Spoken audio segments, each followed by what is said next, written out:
అయితే నిజామాబాద్లో ఈ సోషల్ బైకాట్ ఏదైతే జరిగిందో ఆ బైకాట్కి సంబంధించిన విషయంలో గత 6.5 నెలల నుండి BMM నుండి భారతీయ ముక్తి మోర్చా నుండి ఉద్యమం చేస్తున్నటువంటి నాయకులు మనతో ఉన్నారు. రాజేష్ అక్షరి గారు, ఆయన అడిగి తెలుసుకునే ప్రయత్నం చేద్దాం.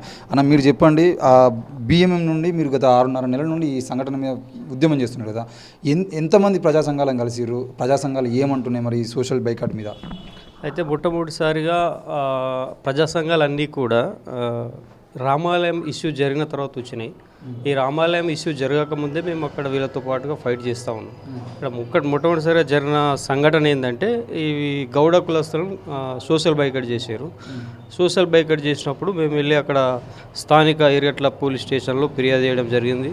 తర్వాత దాన్ని CI గారిని ఎంక్వైరీ ఆఫీసర్గా నియమించారు. ఇది జరిగిన తర్వాత కరెక్ట్గా పోలీసులు స్పందించి ఉంటే, పోలీసులు అధికార యంత్రాంగం అంతా కూడా బాధితుల తరపున నిలబడి ఉంటే నెక్స్ట్ ఒకటి అట్రాసిటీ కేసు అయ్యేది కాదు. పోలీసుల నిర్లక్ష్యం ఉంది కాబట్టి కొద్ది రోజుల తర్వాత ఒక అట్రాసిటీ కేసు జరిగింది. ఈ అట్రాసిటీ కేసు ఎందుకు జరిగింది అంటే, అక్కడ వీళ్ళు గ్రామాల్లో ఉన్నటువంటి గ్రామ ప్రజలు ఎవరు కూడా ఈ గీత కార్మికుల దగ్గరికి వచ్చి ఈత చెట్లకు వచ్చి కళ్ళు తాగొద్దు అని చెప్పేసి ఒక బహిష్కరణ విధించారు. తద్వారా గ్రామంలో ఉన్నటువంటి ఎవరు కూడా అక్కడికి రాలేరు. వీళ్ళు ఏం చేసారు అంటే, గీతా కార్మికులు పక్కన ఉన్న వాళ్ళ ఊళ్ళల్లో వచ్చి అక్కడ కళ్ళు తాగడం ప్రారంభించారు. కాబట్టి ఈ గ్రామస్తులు, గ్రామ కమిటీ అంతా కూడా మనం ఈ ఊరిలో ఉన్న వాళ్ళని తాగకపోతే వేరే ఊళ్ళో వాళ్ళు వచ్చి తాగుతారు కాబట్టి వాళ్ళని కూడా రానియద్దు అని చెప్పేసి ఒక కాన్సెప్ట్ తోటి ఆ వీడీస్లో ఉన్నటువంటి వాళ్ళని ఒక 2 కాపలదారులుగా చెట్లలో నియమించారు.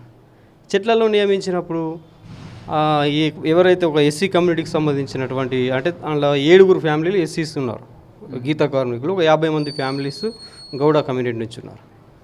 ఈ SC కమ్యూనిటీకి చెందినటువంటి దిబ్బ దేవదాస్ అనే ఒక వ్యక్తి ఆ ఈత కళ్ళు అక్కడ అమ్ముకుంటూ ఉండగా తన మండలో కొండాపూర్ వాళ్ళు వచ్చి తాగారు.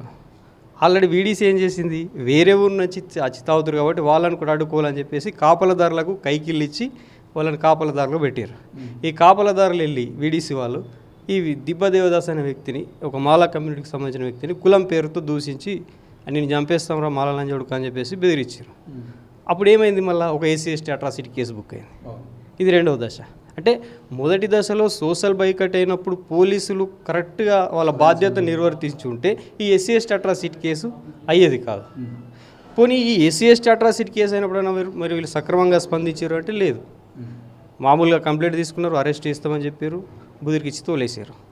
తర్వాత జరిగినటువంటి సంఘటన ఏంది, రామాలయం ఇష్యూ జరిగింది. అంటే SC/ST అట్రాసిటీలో కరెక్ట్గా యాక్షన్ తీసుకొని ఉంటే నిందితులు కొద్దిగా భయాందోళనకు గురై నెక్స్ట్ స్టెప్కి వెళ్ళేవారు కారు. వీళ్ళు సరిగా స్పందించలేరు కాబట్టి ఏమైపోయింది, నిందితులు మళ్ళొక దుశ్చర్యకు పాల్పడ్డారు. ఆ దుశ్చర్యనే ఈ రామాలయంలో వెలివేతకు కారణమైపోయింది. అప్పుడు కూడా మళ్ళీ పోలీస్ స్టేషన్కి వెళ్ళడం, మళ్ళీ కేసులు పెట్టడం, మళ్ళీ ఇదంతా సేమ్ ప్రాసెస్ జరిగింది.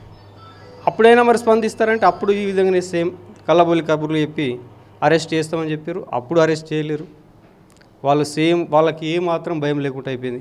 అధికార యంత్రాంగం అన్నా, పోలీసులన్నా, కేసులన్నా, కోర్టులన్నా ఇవేవి కూడా మమ్మల్ని ఏం చేయలేమని చెప్పేసి వాళ్ళు ఏమాత్రం భయం లేకుండా వ్యవహరిస్తారు. ఎందుకు పోలీసులు ఎందుకు చర్యలు తీసుకోలేకపోతున్నారు వాళ్ళ మీద? పోలీసులు ఎందుకు చర్యలు తీసుకుంటలేరు అంటే, ఈ వీడీసీ ఏదైతే ఉందో అక్కడ స్థానికంగా బాల్కొండ నియోజకవర్గంలో ఉన్నటువంటి రాజకీయ నాయకులు మెయిన్ వాళ్ళని కాపాడుతూ ఉన్నారు.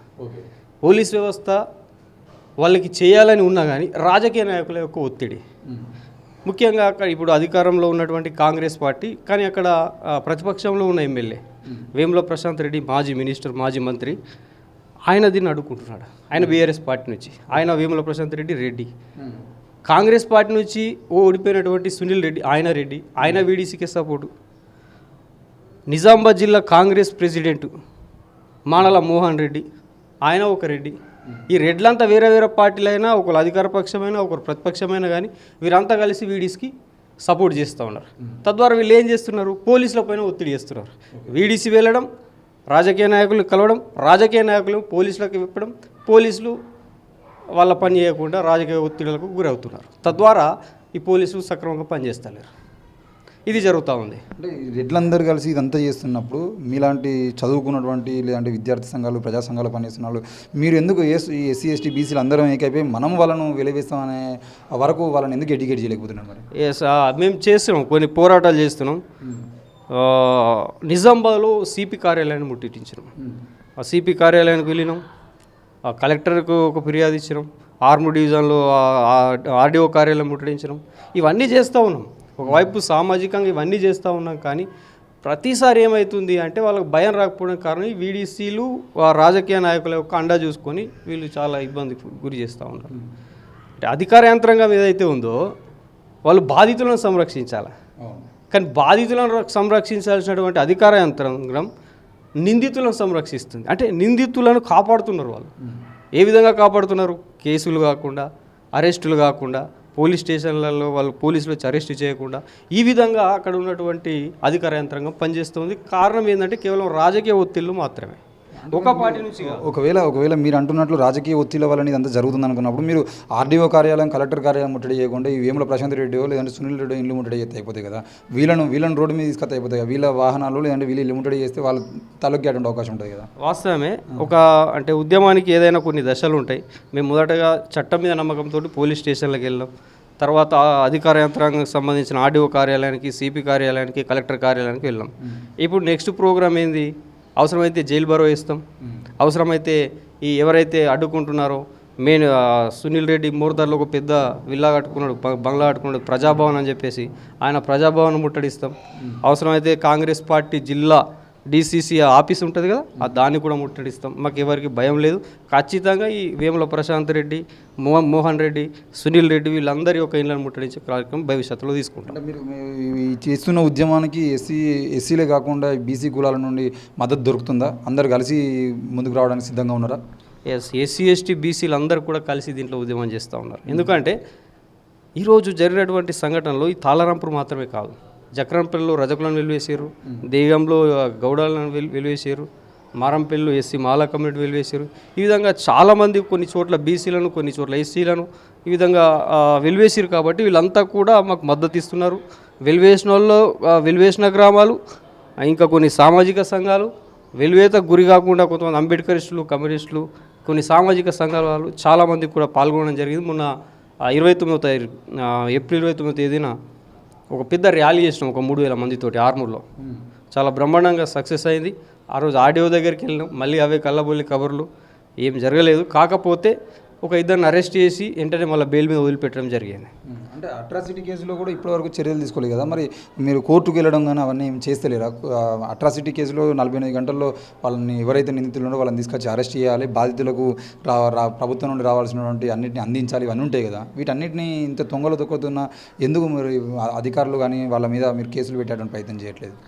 అట్రాసిటీ కేసులో బాధితులు ఏం చేశారు అంటే బాధితులు కంప్లైంట్ చేశారు, నిందితులు ఏం చేశారు అంటే ఒక స్టేషన్ బెయిల్ తీసుకొచ్చుకున్నారు అని చెప్పేసి ఏసీపీ గారు చెప్తా ఉన్నారు. అయితే దానికి కొంచెం సంబంధించి రివ్యూ పిటిషన్ ఇవ్వాల్సి ఉంది. ఈరోజు దానికోసమే మేము ఐఎల్పిఏ సహకారం కోసం ఇక్కడికి రావడం జరిగింది. ఐఎల్పిఏ టీం బాంబ్సేప్ అనుబంధంగా పనిచేస్తున్నటువంటి Indian legal and professional association కొన్ని న్యాయమైన చట్టపరమైనటువంటి సలహాల కోసం ఐఎల్పిఏ టీంను మేము కలవడం జరిగింది.